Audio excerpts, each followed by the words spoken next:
So we talked about everything we got right and everything we learned from 2022. And now we want to talk about everything we did not get right and how we plan to fix that in 2023. So, Mike, what are some things you did not get right? Well, my take is a little less negative. I was thinking more like, what do I want from 2023? What's missing? I don't really want to reflect back on my own failures in 2022 too much. We certainly could, but I like to be a little bit more positive than that. So No, that's where I'm coming fair, at it from. fair enough. Yeah. So there's a couple pretty big ones here. And I don't know how we want to get into this really, but well, okay, let's start with a slightly simpler one. One of the things that we took a lot of or put a lot of thought into and really looked at was your phone and how distracting that is. And that seems like Not, a silly, simple thing. not just my phone, though. Yours too, right? Yeah, all of the phones, everyone's phone Okay.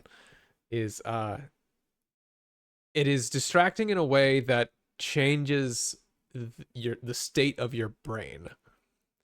And we observed this. It was almost a little bit shocking, but we we did our challenge of a week where you weren't allowed to use your phone unless it was plugged in or set in a specific spot. So you couldn't have it with you and using it all the time. And other than that initial withdrawal period of just feeling kind of weird, you get to this point where after a couple days, your mind feels different.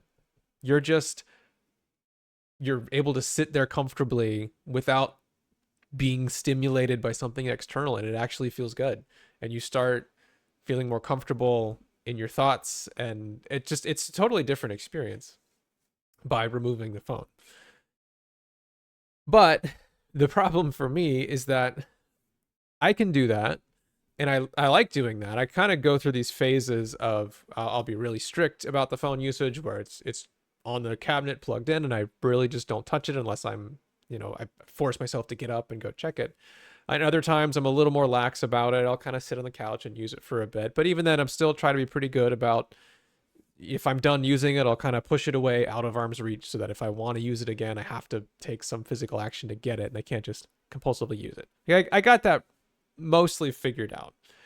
Actually doing it, sometimes that slips a bit, but it's pretty good. The problem for me, though, is that I sit down and work at a computer all day for my job, and a lot of my interests and hobbies revolve around a computer too. So I'm just at a computer all the time. And sometimes I can be pretty good about this, but often enough, I get really distracted on a computer. I have notifications going off constantly of, different communication channels, Slack and Discord and all of that. I'm frequently, tabbing over to something else and getting lost in whatever is kind of spiking my interest. It feels very similar to the phone problem in that while I'm there at the computer, I just feel very distracted all the time. It feels like it's kind of pulling my brain apart the same way that just constantly compulsively using my phone does. And I've tried a few things, but just nothing has really worked to where it feels really good like I want it to. And Right. we could we could talk about that problem now. We could try to solve it, but I don't want to get too much into it because that's really a thing for this year. But that is just a major source of negative mental conditioning for me, and that is something I want to work on this year. Well, that's kind of something I want to work on too. I realized that one of my biggest problems in the last 6 months or so has been just sitting on my computer. When I get home or Mm-hmm. at night, I just kind of sit there and I'll watch YouTube or whatever. And it's just an enormous time waste. I mean, I'm also on the computer all day long when I'm at work, but Right. I mean, there's plenty of distractions there too, but there's not a whole lot I can do about that one. But when I'm at home, the computer just becomes this massive time wasting uh, pit of despair kind of thing. Mm-hmm. And So that's also on my list of things to fix. And one thing I started doing, though this doesn't take care of the distractions while you're actually on it, but I now have an alarm that goes off at like 10:25, and then at 10:30 the computer shuts off no matter what. So Nice. I've been testing that out over the past week, and it's pretty cool.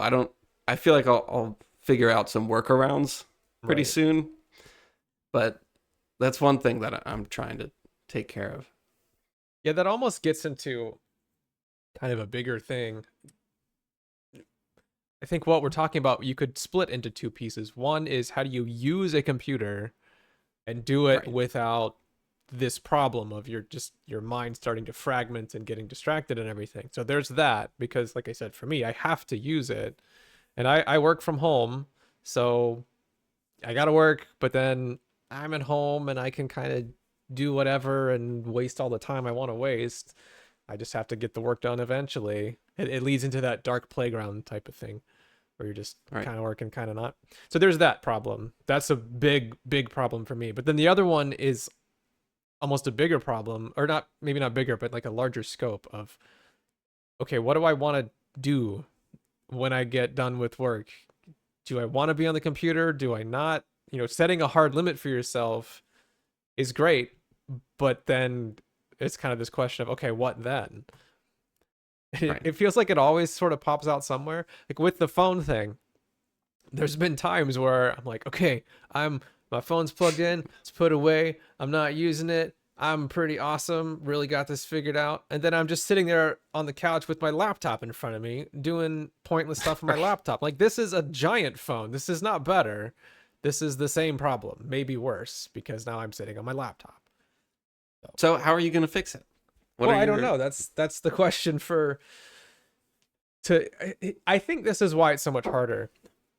And this gets into something else I'm interested in for this year. But the phone, you can take a pretty simple binary approach, and it works beautifully. There's sometimes where this won't work, but at least for us, and in most cases, this works really well, which is make your phone not in arm's reach. It's essentially what it boils down to. So if we just said throw your phone away, you can never use it again, that wouldn't work. Nobody could do that because you actually do need one. It can be really important. You need to be able to communicate with people. You need directions when you go somewhere. You got to be able to call a Lyft, stuff like that, right? You need the phone. But you can kind of find this almost middle ground of, okay, put the phone somewhere else where you can't reach it easily, and that means that you have to take some physical action whenever you use it, and that by itself is enough to keep you from using it compulsively. Like, you don't really develop this habit of constantly using it and needing it and filling in the gaps because it's out of arm's reach, so it takes, like, you gotta get up off the couch and go get it. So it just doesn't really happen, but it works. We can use that solution to say, all right, we put enough barriers in front of your phone, that's that. But the computer doesn't work that way because I need to be on the computer for sometimes 10 hours a day. So you can't just take this very simple binary approach of, okay, well, put the computer somewhere else, you're only allowed to use it infrequently, because like I have to be in front of it. So it has to be a messier solution. It has to be something that's, complicated, of install this browser extension to keep you right? from browsing YouTube too much, and try this and that, and set a timer, and it needs all these little details to try to keep me in a good spot. What if okay, this is a bit drastic, but what if you got two computers?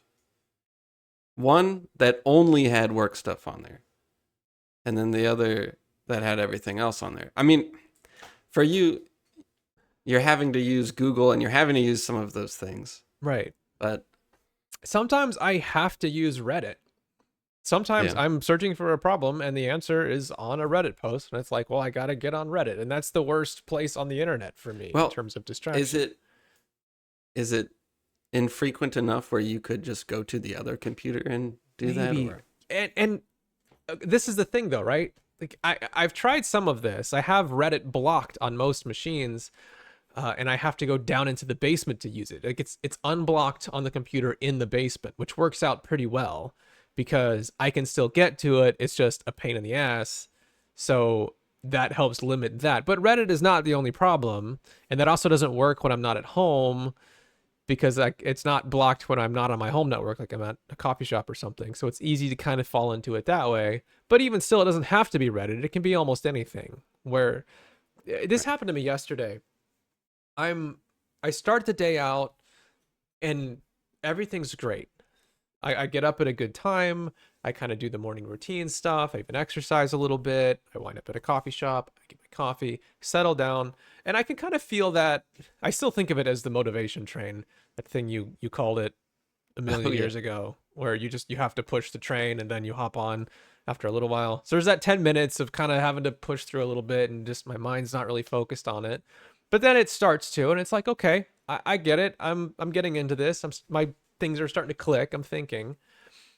And so I get this hour, maybe hour and a half of pretty clean work where I'm feeling all right. But then it's like as I wake up more and my mind starts moving a lot more, I start to get almost kind of excited.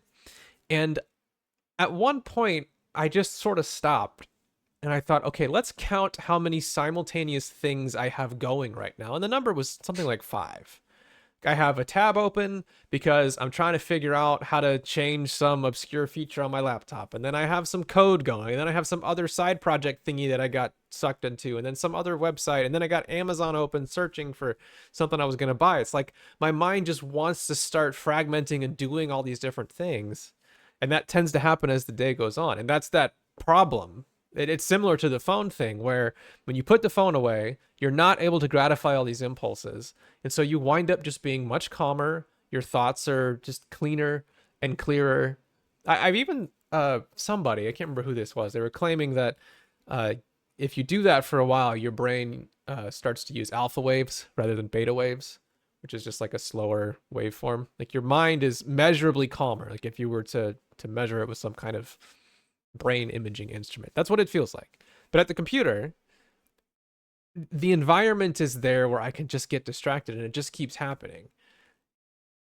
And I have ideas on it of, okay, I got rid of my second screen, so that's no longer there because that, as much as I thought that would be great for, I can have documentation here and then I'll be coding over here. No, it's really just YouTube and other garbage over here all the time. It's distracting me. So got rid of that. That was helpful.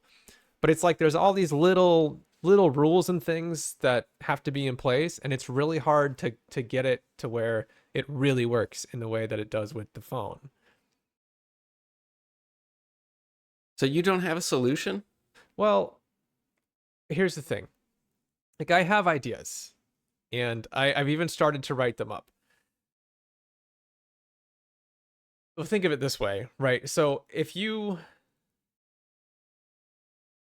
were eating really poorly, right? You're very unhealthy. It would be great if you could just stop eating. You could just say, you know what? I mean, if you're an alcoholic, this is very, very hard to do. I'm not minimizing it. But if you're an alcoholic, the solution to that is to not drink alcohol anymore, right? And if you continue to not drink alcohol anymore, then you're doing really well, trying to recover from alcoholism. Like it's a very binary thing. Like this thing is bad for me. I have to just stop doing it. But if you overeat, it's a lot trickier because you can't just say, okay, no more food, never doing that again. It's such a problem for me. I just can't deal with it because you will die eventually if you don't eat food. So you can't just take this, okay, not doing that, no more food approach. You have to start thinking, okay, well, I need to eat, but I can't eat too much. So how do I do that? I got to come up with some diet or some plan, and then it's going to work for a little while, and then it gets hard, and like emotional stuff happens that makes it difficult. But no matter what, if you're eating too much and you want to change that, you need a protocol. You need a diet. And there's a billion diets out there. Most of them do pretty much the same thing, which is to get you to eat less for the most part. And they're all just a million different ways of trying to make that happen. And I feel like that's the solution that has to happen here is something more like a diet. It's a protocol that we got to come up with to try and make this work. You can't just take the nuclear option of, okay, just no more computer. I'm not doing it. But okay, you were saying the phone is a very black and white thing. You say, okay, I'm just going to leave it in one place and then I'll have to walk to it if I want to use it. And that'll be hard enough to keep me from doing that. or to keep me from using the phone. Well, the problem is that I've been trying to do that many, many times ever since the challenge. But because I'm not in a challenge anymore, I do it for a few days and then I'm like, oh, well, I screwed that up. I should get back to that or whatever. Like it's not, Yeah. that doesn't work. Saying that doesn't work. Thinking that way doesn't work. Trying to do a diet, there's a different element in there that has to be there in order for it to work. It only worked because we were doing a specific challenge and I knew I would lose all my whole reputation if I couldn't do it for the challenge. And what was that? Only a week? Yeah, it's a week. So that's the only time it worked.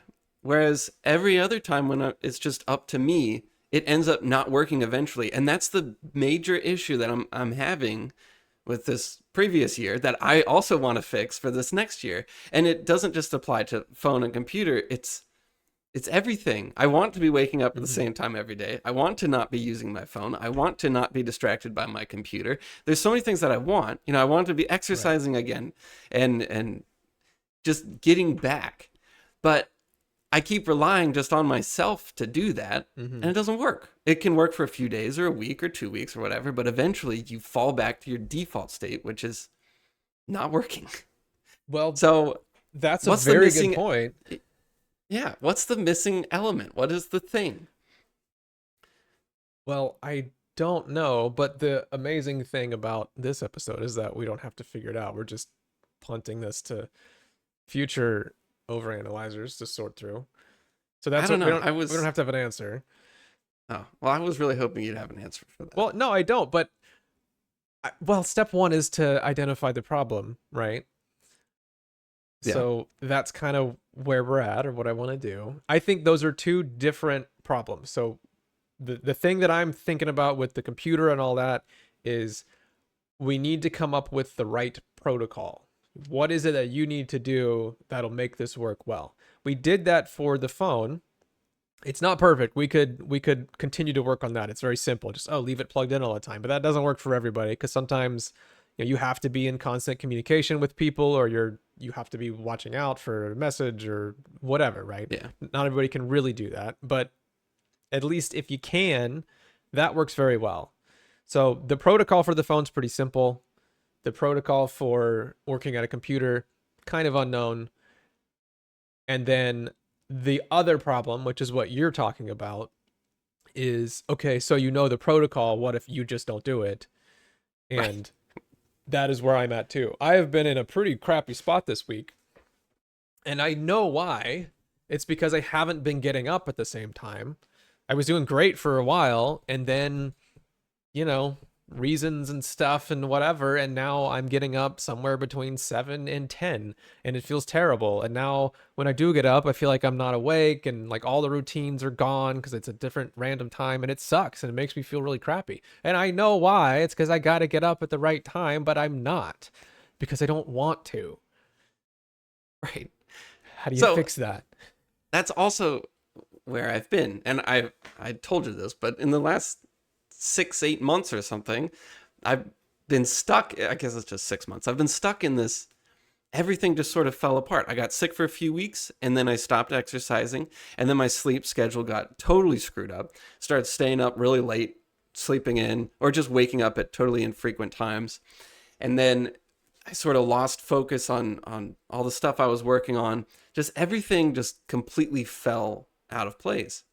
And I've been trying to fix it, but it's just sort of broken.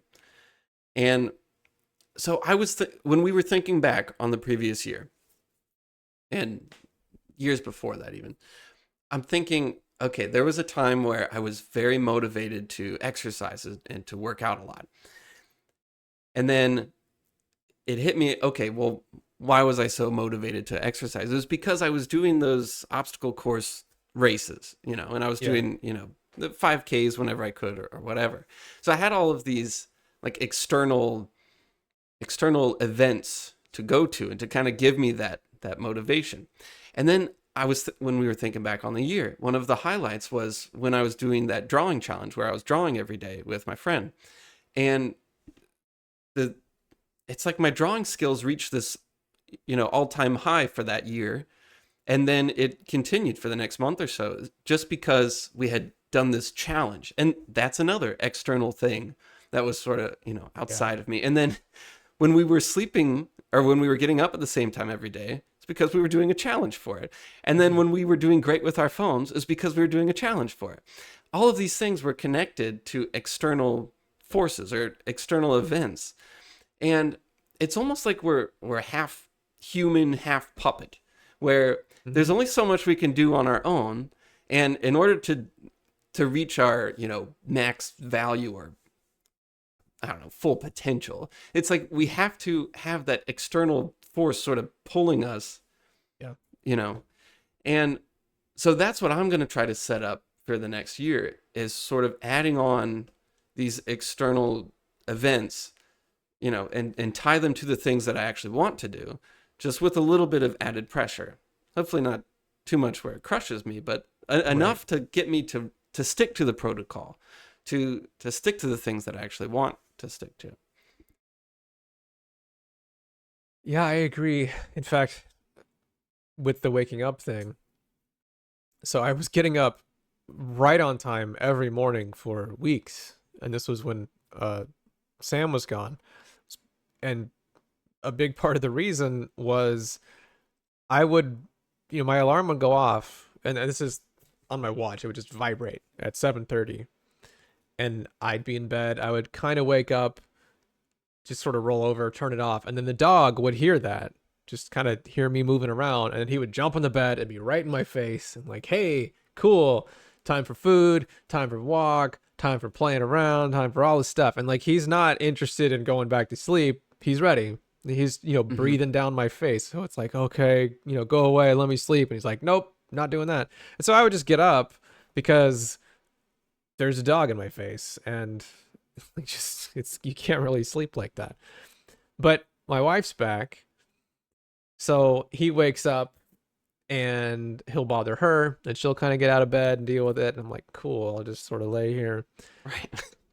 And it's this external factor that had changed to where the dog's not really getting me up, or I don't have to be up for it.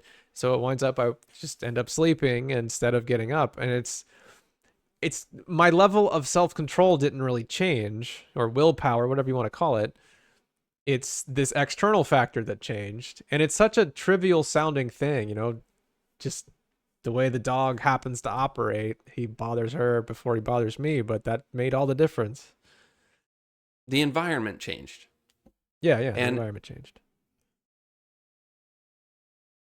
yeah, and looking back on the last year, if I if I locate all of my problems, it's either because, if I changed, it's because or the environment doesn't just have to be, an external environment. It's you. And Yeah. so like I started staying up later because I started, watching stuff on the computer or TV or whatever, and that pushed into the next day, and that's why I can't get up at the same time every day anymore. So it's Right. a change in environment, and Yep. that's what I want to work on this next year is make I don't know, making my computer shut off. So, you know, at a certain point, so then I just kind of get tired or do something else. Yeah. And I don't know, I want to make the environment make me do the things I want to do. I'm very much down for that. I think that's very key. I've said this for a long time with food. I really don't have enough self-control to deal with junk food being around me. I just don't.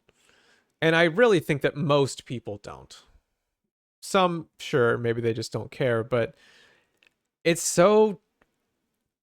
If there's a bowl of Skittles on the coffee table, that means that you have to make a continuous, constant decision to not eat it forever. Like at any given moment, you're deciding to not eat it. And if you make the correct choice, you have to make the correct choice again 1 second later because they're still there and you still want to eat them. But, and this assumes that you have control of this and you aren't in a household where not everybody's seeing eye to eye here. But if you can go to the grocery store and think, okay, I'm not going to buy Skittles because I don't want to eat that. I don't think it's very good for me. Then you can make a discrete decision. You walk past it, you're done, and then you get out of the store and you go home, and there you go. Like there aren't any in the house, so you don't have to make infinity decisions of not eating Skittles. You just have to make one, or maybe a half hour's worth of decision while you're at the store. Just make sure you don't buy it in that half hour. That to me is just my only way of dealing with eating well, and I'm very comfortable with that. I can eat. I've done many different diets or eating patterns, and I'm really fine with eating however I need to. The self-control part of it is not a problem if it plays out that way, where I make those choices at a very high level, making a very discrete single decision that affects me, and I'm essentially deciding on my environment. I'm saying I'm going to live in a house that doesn't have a bowl of Skittles on the coffee table, and I can make that choice.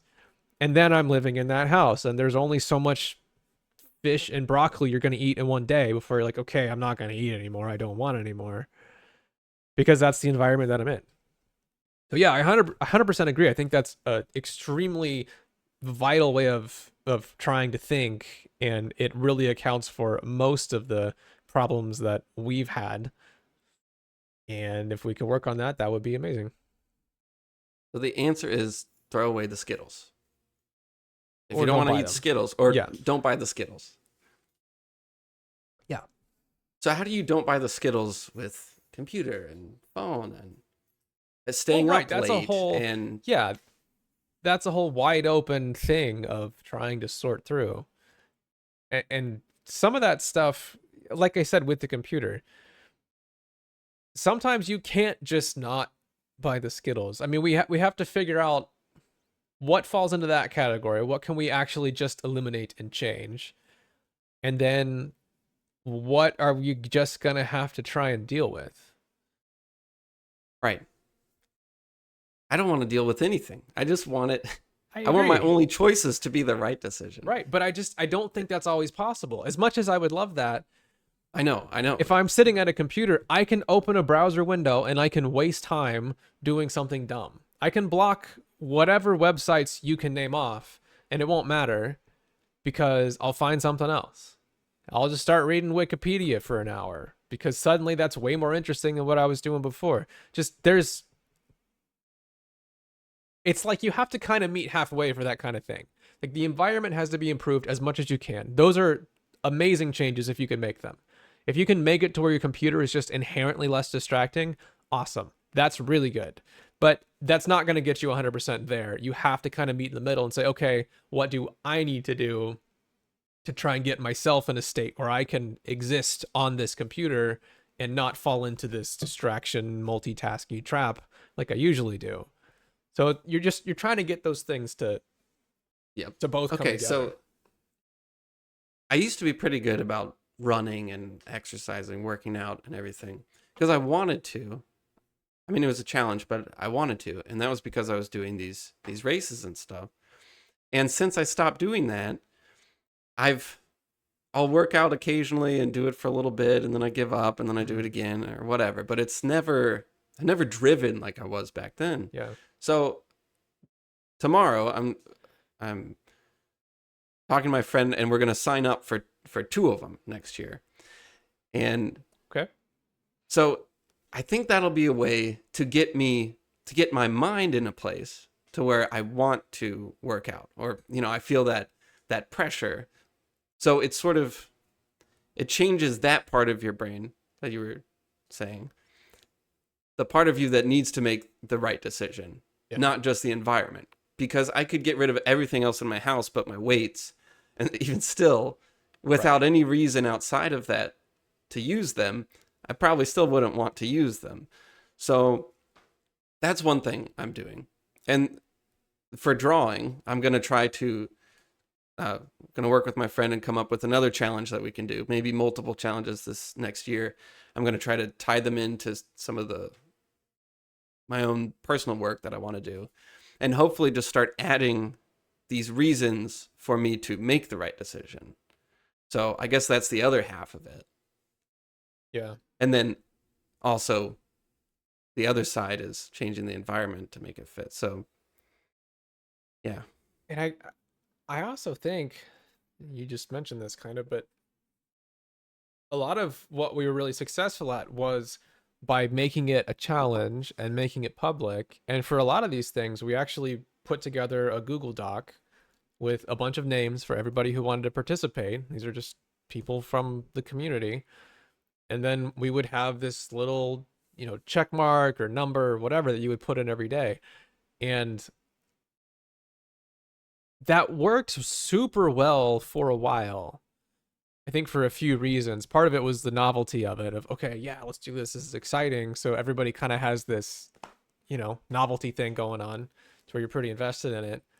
But it was something that was, it was satisfying to do. You kind of see these things being connected and turning green, and there's that element of it.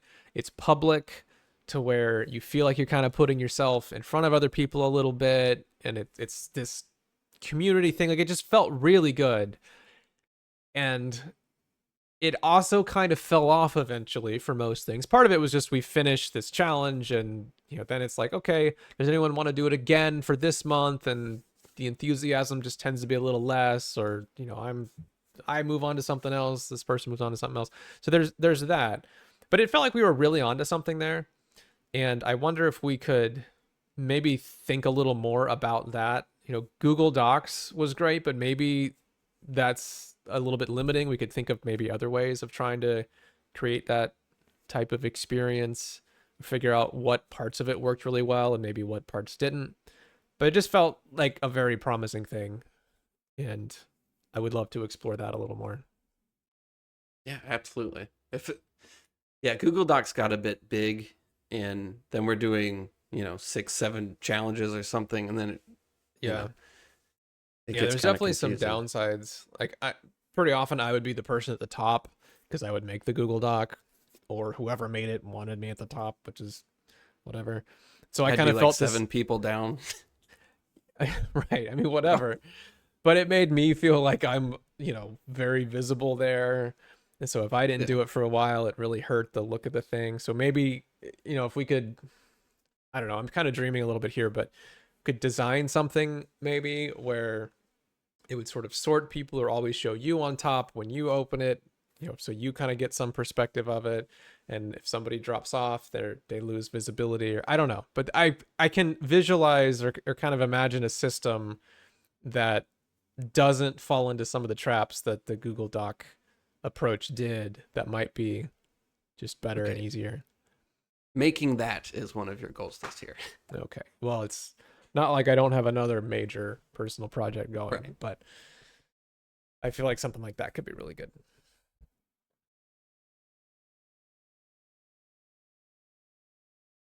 Okay. There's something I else I want to talk about here, unless you have anything else on this No, line no, of go thinking. ahead. Okay. So another pretty major area that I want to work on is, and this gets a little bit high level, I guess, but we've been doing this podcast for almost 2 years now, right? And really the basic premise has been, hey, let's start thinking about how we think and how we operate and what our habits are and our normal responses to things. Let's question that a little bit. Let's take the assumption that you can improve yourself and you can improve all of those aspects, and let's take that apart and put it back together. Let's just figure out how do we do better? How do we think better? And we applied that to specific things like art. For me, I was playing a lot of StarCraft. That's kind of what like instigated this, of, hey, I can't get any better at this game. Why is that? Let's try and figure out how I can get better.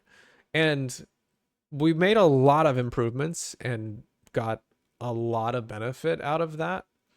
But there's also a downside, I think, which is you can get yourself into a mode where it feels like you're just thinking about what you're thinking about all the time. It's like there's this narrative in your head of, oh, this isn't the right thing to be doing and I ought to be doing this instead, or, oh, today I think I'm a little off and I ought to be I should have done this or that, or, oh, that's an interesting thought pattern. I should talk about that on the podcast. And like it can wind up, first, it can be exhausting because you're just constantly analyzing everything you do. And then second, it can be detrimental. And we talked about this a bit when we were getting into the game of tennis and the Batman effect and that kind of thing. But take the Batman effect. Just as a quick reminder, this was we did a podcast on the Batman effect, which was this study that some psychologists did where they were studying children, and they found that the more inside their own head the children were, the poorer they performed at different tasks like games and whatnot. And the more they could get them outside of their head, like not thinking about, oh, what am I doing? Is this good or bad? Like that type of thinking. And the farther they could get them away from that, the better they performed at these tasks. And the farthest they could get them was role playing as Batman, pretending to be a superhero, because that just put them in a totally different state of mind. And to me, the hyper analysis thing is kind of going in the wrong direction, where you're really thinking about yourself and you're really getting in your own head.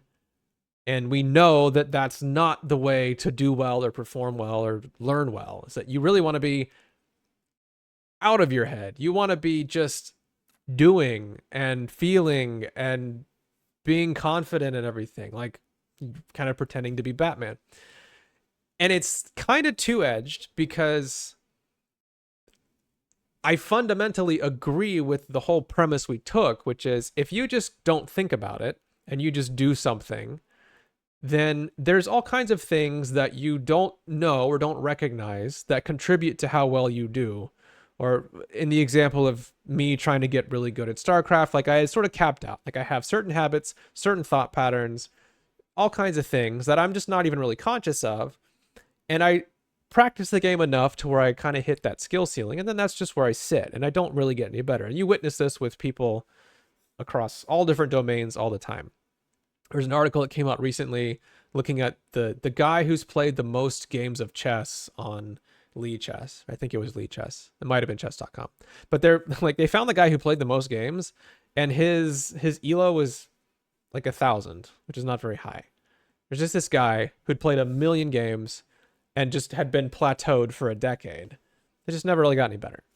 And it's that, right? Like you have your habits, you have your way of thinking, and so you just do something enough where you just kind of top out, and that's where you are. And if you want to get better, you have to uproot some of that stuff, and you have to figure out a better way to think and operate, and that can be very difficult. But if you do, then you can raise your potential where now you can get better. But the problem, and this is what I'm very long-windedly trying to talk about here, is that it leads to this hyper-analysis problem where now you're just thinking about all this stuff all the time, and it winds up interfering with your ability to do the thing. So it's like you have to somehow do both at the same time, which is to analyze and think and reevaluate all your assumptions, but then also get to where you completely turn that off and you can just do. And that's something I'm struggling with. And I've noticed that for a lot of things where I'm really in my head about a lot of stuff. I have wondered that. Would I be better at art if I had an art podcast? Or would I be better at art if we talked about this stuff? The act of doing it and your habits and, setting yourself up so you can do it. I don't know, because this has solved a lot of things for me. So, right. And it's same for me. Like it has solved things, but it has created other problems too. Agreed. So what's the solution? I guess I want to get to a point where it's sort of like an actor in a play, where you do rigorous research and rehearsal, and you think about everything, and you work really hard, and then you go on stage, you forget everything, and you just perform. Right. That's what I want out of this. I don't want this to be a performance where we, talk about how I don't know how we super learned something or super focused or whatever. You know, Yeah. this is the practice, this is the rehearsal, and then when I get out of here and I go to my drawing desk, it is the performance, and you forget everything and you just draw or you just paint. I I want to develop a process that specifically recognizes that performance segment of the day, or you know. Yeah, it feels like there needs to be this arc of you take something, you start observing yourself, you start reevaluating it, take yourself apart a little bit, and then you kind of carry it through some process to where eventually you've put it all back and you're not thinking about it anymore and you're just doing the thing, writing on these new habits and these new, innate behaviors and whatnot. But it feels like there needs to be this whole chronological process that kind of changes between different stages and gets you Right. from one place to another. That's one of the things on my list for today that I want to bring up and I want to start working on this year is specific protocols. We talk a lot. We do a lot of conversational form stuff. We think about things, we talk about things.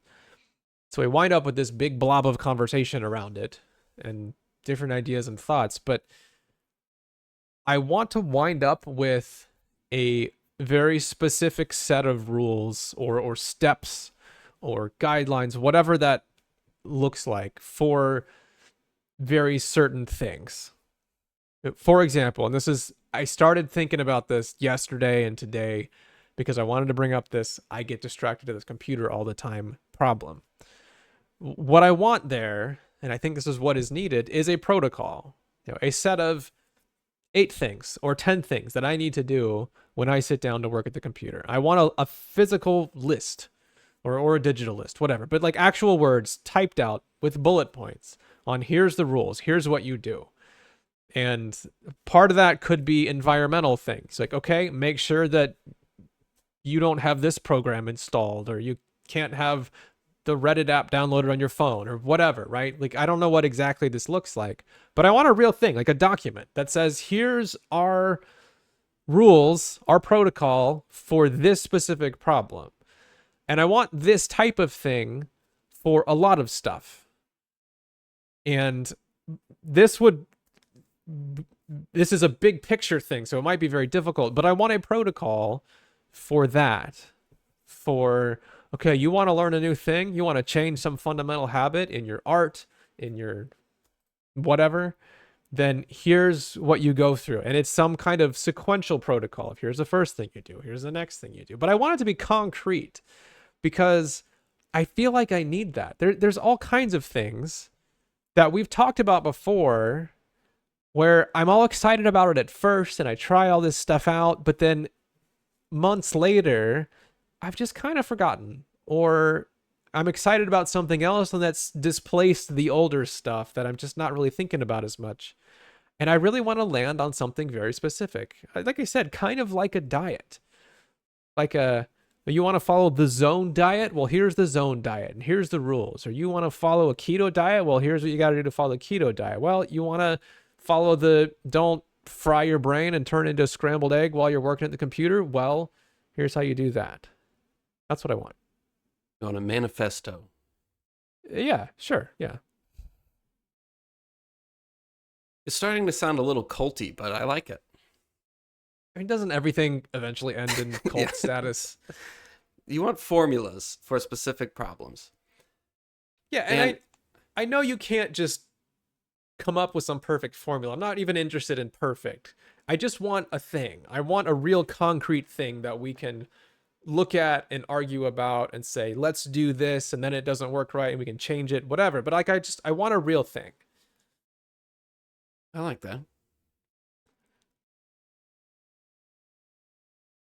I'm still thinking about shutting off the analysis because that's such an important, I mean, we talked about this in Game of Tennis, but it's such an important part of how humans work.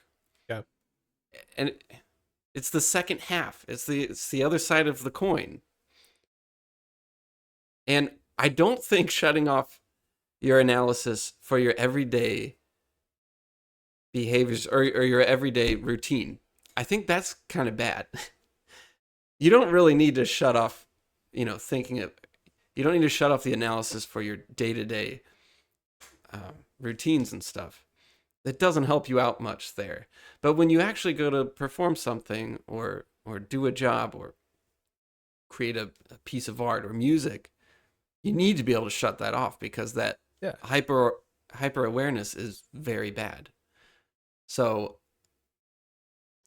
yeah, I'm still thinking about that. Well, even then, for the daily routine stuff, I've had this problem, especially recently, trying to exercise, because I'm in this kind of weird spot where I'm doing a weirdo diet, and I really want to be doing cardio, which is kind of a new thing for me, but I also really want to be doing weightlifting.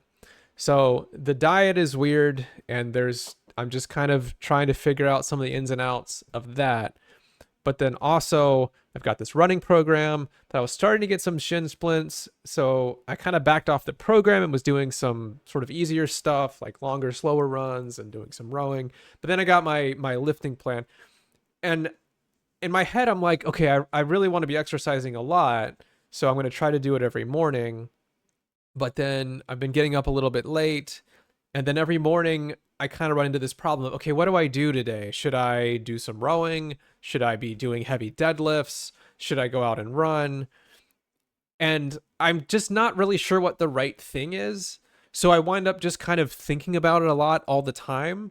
And then pretty often, like today, I didn't do anything. So whatever the right answer was, I didn't do that because I did nothing. So there's another thing here, which is I'm spending a lot of time analyzing, and it's making this thing that I want to be doing harder, because one, I just don't really know what to do. And then even if I do end up working out, it's like I spend half an hour going, well, should I be doing like heavier singles today, or should I stay on higher volume, or should I be running?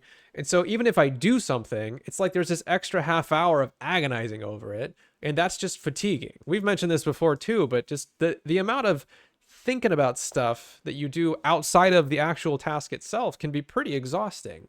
Whereas if I just thoughtlessly did something every single morning, it would be way less of a deal.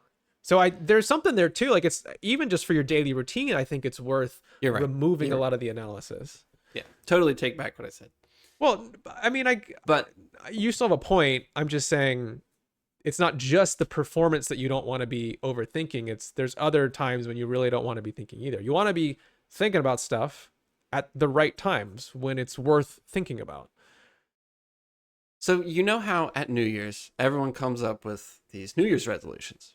And the general consensus across every productivity podcast or whatever, they say, well, that's the worst time of year to make, New Year's, or worst time of year to make goals, or blah, blah, blah, or whatever. And everybody just hates on it. And then people are like, okay, well, I guess I just won't make any goals. Right. But it's funny, because if you think about it, what typically happens is someone makes, a New Year's resolution, and they get really excited about it. And then, of course, they do it for a few weeks or a few months or whatever, and then they fail at it. They didn't do it the whole year. Well, I guess the stupid thing was that they made a New Year's resolution. They shouldn't have done that. They should have known better. Well, if you look at it the other way, it worked. Like, the only problem was that it only happened once a year, So they only reflected on what they actually want out of the next year, or what they actually want in life. They only reflected on that one time in that whole year. And what if you just, what if there were holidays, 10 holidays in a year, or let's say, 12 holidays in a year at the end of every month? What if we did that at the end of every month? Well, then it would work, it would work for a month. And then when it starts to trail off, or you lose interest, or it fails, or whatever, you think about it again and you reassess, and then you do it again. And with this kind of thing where you don't want to be thinking of a New Year's resolution every single day. Right. Every day when you wake up and you're not sure, well, do I want to do running, or do I want to lift weights, or do I want to whatever? There's a time to reflect and then reassess and then plan. And then there's a time to not do that and just do the work. And there's got to be a pretty good rhythm. You know, if you look at humans, the way, you know, we set goals. Just like everyone else, we set goals, we have challenges, whatever. That novelty problem, it only lasts a certain amount of time. And then unless it's like perfectly, seamlessly integrated into your routine, it just goes away and you forget about it and whatever.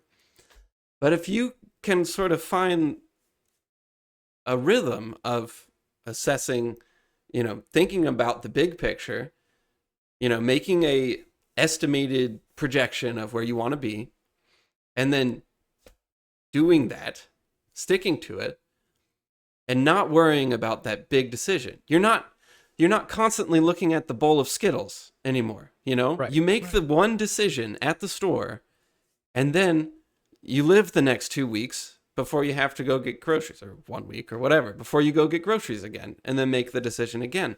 So what if you make a plan for, you know, you think about what you want in life, you come up with a strategy to get that, and then for the next 3 months, you don't question it again. You just do the work for 3 months, and then you review at the end of that 3 months, and you do it again. You go to the grocery store again, and you decide to buy or not buy the Skittles, you know? So I'm wondering if there's, well, we kind of talked about this before, but I want to do 3-month reviews, you know, this year. Okay. I'm down. And I think that would be at least some small way of, you know, we plan out the next 3 months. We don't question that. We don't question the big picture anymore. We just do the work. And then if at the end of that 3 months it didn't work, oh well. You reassess and you do it again. And I think something like that could be really helpful. Yeah. And just to kind of add on to that a little bit, I think the flip side is also very important, where pretty often I'll wind up doing something and I won't reassess. I get kind of stuck in this, I got to do this, and I really should. Right. I remember I was doing this really weird diet called 4-3, where you basically just don't eat for 3 days out of the week. And I know. That sounds so bad. You could have just asked me, hey, is this a good idea? I would have said no, because it sounds awful. Well, you would have been, actually, it worked pretty well for a little while. But then everything does. Yeah, no, I know. Again, I'm not bringing this up to try and suggest it to anybody. I think it's, I don't know, some guy wrote a book about it. Whatever. That's not I wonder if is he still doing it? I don't know. He's still making money off the book. So the point is, I was like, I want to try this. So I did, thinking, you know, I read the guy's book and it's like, oh, there's some good science here. It actually kind of checks out, and autophagy and, you know, time restricted feeding and whatever. So I do it, and then it works pretty well at first, and actually it wasn't as bad as it sounds like. But then eventually I just start feeling terrible, and really I'm not eating enough. And instead of going, okay, it's time to reevaluate, I just sat there and like, nope, gotta do it. Gotta be super hardcore. Right. That's how you get ahead in life, is to be hardcore. And I wound up just being really miserable and it was bad. And it took me way too long to get off of that.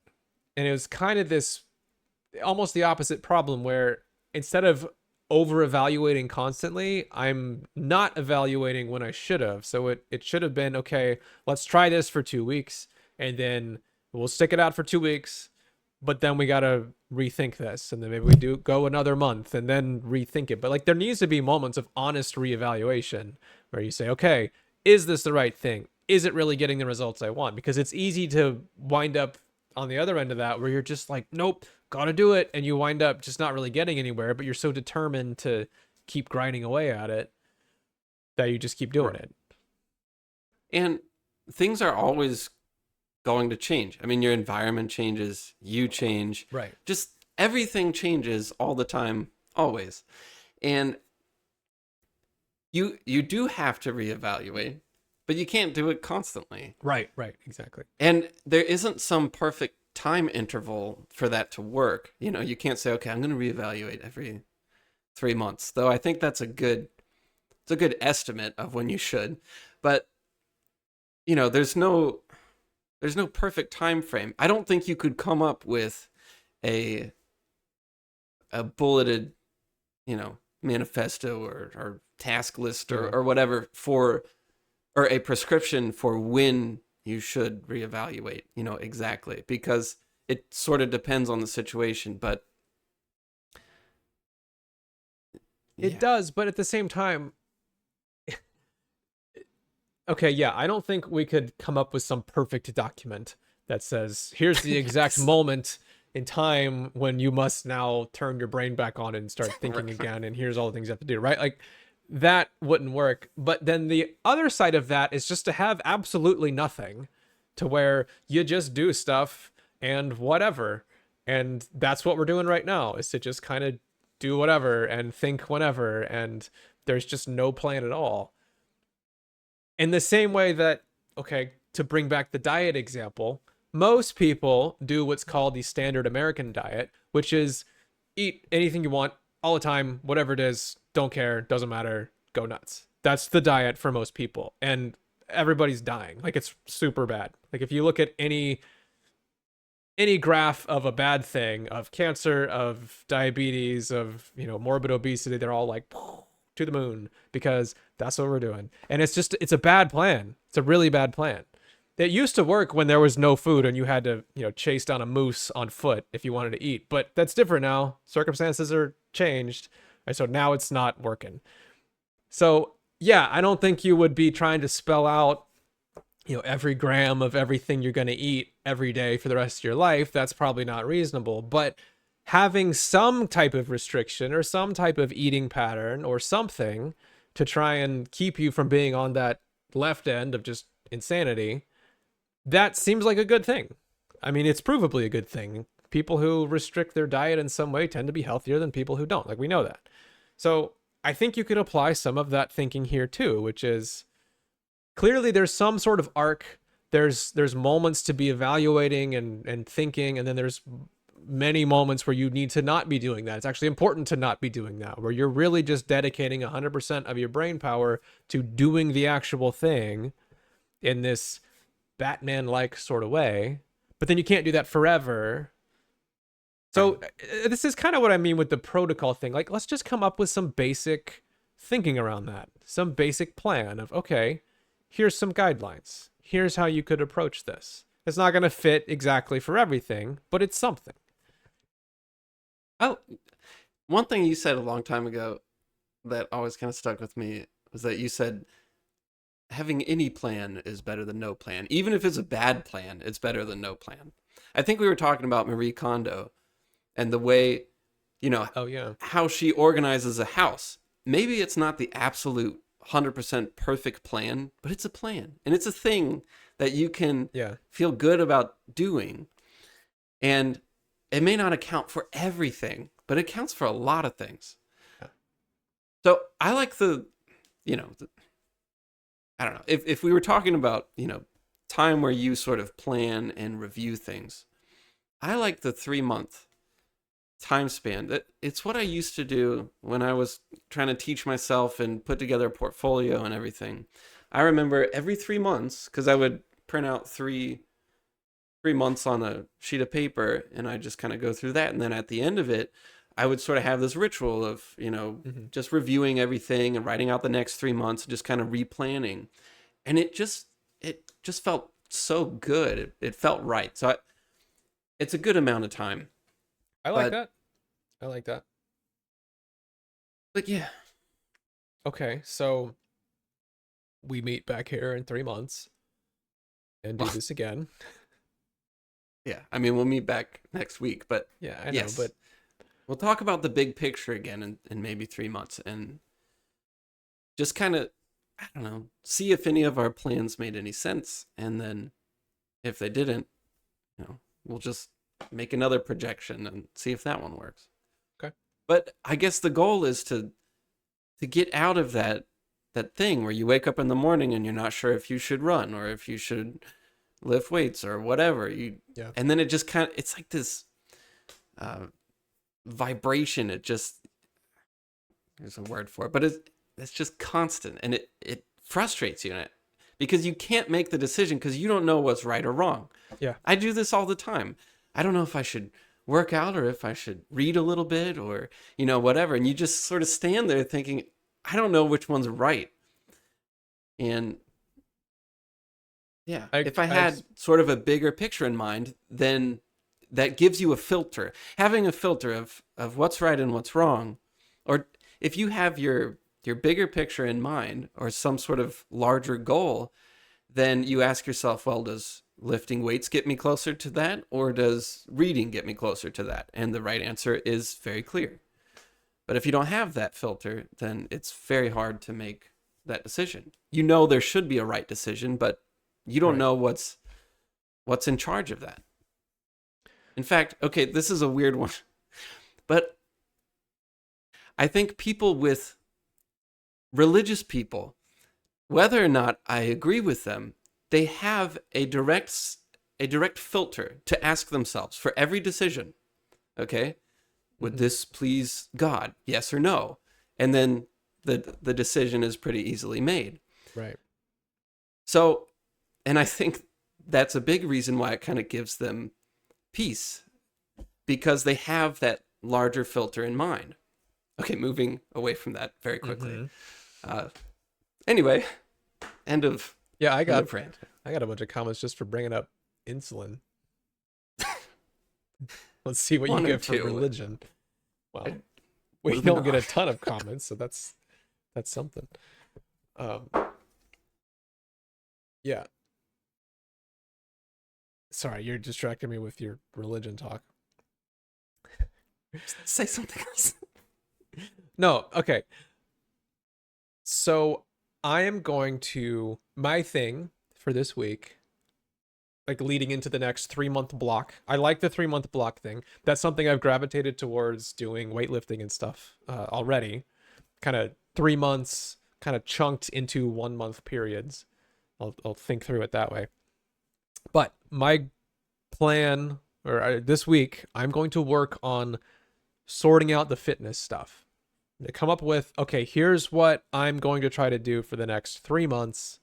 And that'll include diet stuff and how I want to do the running plan, how I want to do the weightlifting stuff, figure out something realistic, figure out some contingencies, right? So if I do wake up late one day, what do I do? What happens if I miss a day? That shouldn't completely obliterate the plan, but I genuinely need to get this figured out, because like I said, I'm just spending a lot of time agonizing over, should I do this, should I do that? Every day is full of decisions, and I don't need to be making decisions. It's fatiguing me, and it's cutting into me actually doing something that I need to be doing. So that's what I'm going to do this week. You should do a similar thing to line up the next 3 months.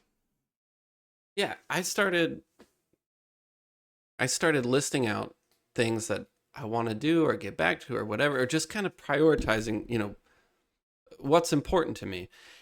And at first I started listing out, I want to do, 20 paintings or whatever. And I'm like, no, that's stupid, because that's right. It just felt bad. Maybe I would start one painting and then realize it took me way too long, like this one or whatever. It just, putting that exact number just felt wrong. It's something that I would either succeed at in the wrong way or fail at for the right ways, or for the right reasons. So I stopped trying to do that. And I don't want to list all my goals, but basically I want to get my life back in order. It's like everything's just been so out of order. I want to fix some of the major things, and I hope, and I think, and I'm pretty sure that it will all sort of start to fall into place again. So I don't want to stay up too late because I want to be able to wake up early. So I'm having my computer shut off and like this rule of, you dead Is your stop. is your computer gonna shut off in 20 minutes because it's 10:08? Yes, probably. Okay, so we got to wrap this up before your computer powers off. Or yeah, it'll sound an alarm first, so I think I can.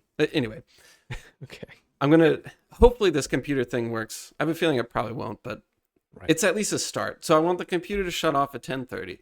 After that, it's only reading because that's another big issue. After looking back on the year, I'm thinking, okay, there were 20 books I wanted to read, and I Right. read half of 4 of them. And Yeah.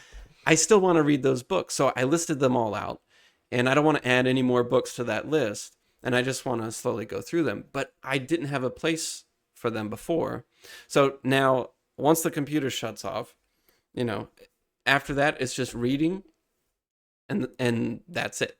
Just reading after that, or I don't know, dishes or chores or whatever. Right. And I've been doing that the last week or so, and you get tired way sooner, and I don't know. It's just been awesome. And then you want to go to bed sooner, and then you want to wake up earlier. And if I wake up earlier, I can do my art again in the morning, whatever. I'm rearranging some of the major things. And then with getting back into fitness, I'm going to schedule a couple of those races. And I think that'll be a lot of fun, and it'll kind of put some pressure on actually exercising and working out. And so I'm excited about that. I think if I can I don't know, just rearrange a couple things, and everything else should sort of fall into place. And I'm trying to leave some freedom in the more creative endeavors to where, it's not too strict, or I know a lot of it's going to be moving around. So I don't want to pinpoint exactly how much I need to finish or whatever. I don't want to put numbers on things right now. Yeah. But so I think I have a general idea of the next year. Okay. And then the next 3 months, I should start zeroing in on that. But yeah. Okay. Cool. Well, I still have some stuff to figure out, so I will work on that. But the plan is to not think about the next 10 years. It's just to think about the next sort of 3 months. Yeah. You sort of know how you want the year to end, and you want it to end with you being proud of yourself. I don't want it to end with me feeling like I felt about this previous year, where I did really great the first half of the year and then I totally fell off. I want to be proud of myself at the end of this year. So what do I need to do in order for that to happen? And you can't lay out day for day, but you can get a general sense of basically what you want to accomplish. And that's what I'm trying to get on the board. So that's the general big picture. And then now you plan, week to week or whatever, the next 3 months. Right. And then you just stick to that plan. And if it works, you kind of keep doing that. If it doesn't, then you need to reassess at the end of the 3 months. Okay. I like that. I like that a lot. I'm going to kind of do something similar, which is to figure out, what are the things I want in place? What do I want to be able to kind of say about myself for the past year, a year from now, and then try to get that into like a 3-month cycle. Yeah. With the goal of being able to let go of some of the hyper self-awareness or self-analysis. Yeah. And just to kind of sum it up for me, so I like that line of thinking. And then the specific things that I really do want to work on this year are really, the biggest one is that too much self-analysis or self-analysis at the wrong times. That is something that I really want to improve. And I think thinking about things in that sort of arc should be pretty helpful. And the other part of that goes along with it, though, is that I really do want to come up with some protocols, some specific things. I want to be able to pull up the document of here's the plan for doing this thing, for when I sit down at a computer to work, what are the 8 rules there that I need to abide by to keep things good and healthy, and what does that protocol look like for at night when I go to bed or wake up in the morning and stuff like that. Like I really do want to try to think that way. And maybe that's not the best way to approach it. We'll see, but I want to at least try it. Well, Okay, so this is a general idea that you have. It's pretty vague, but I don't know. You have a good idea of what you want. And then you say, I should work on that. The cool thing about 3 months is that Mm-hmm. you have what, 12 weeks? If you look at 12 weeks on a calendar or in front of you, there's not that many days in there. Right. And so if this is an idea that you really want to see realized, try to mark it out on the calendar and then it becomes a real thing. So you've just taken this general idea and made it very real. You need to have this started 4 weeks from now, you know? And it gets you thinking about it. That's why I like the 3 months so much, is because you can take a general idea, you know, and then just start seeing it in real time take place. So it's next week that I have to work on that or whatever. So have that started in, Okay. in 4 weeks Alright. from now, I and will. then finished by the end of the 3 months. Oh, and you can hold me to that. We'll talk about what I did or didn't do in 3 months. And if I don't hold you to that, then you'll have to come up with a different bulleted plan for Right. how I don't forget things like this. Yeah. All right, that's it for me. Anything else? Happy New Year. Yeah, Happy New Year. Thanks for hanging with us, everybody. Good luck this year. We'll see how the AI apocalypse goes, but gonna try to set that aside and just make some plans and try to get some things figured out.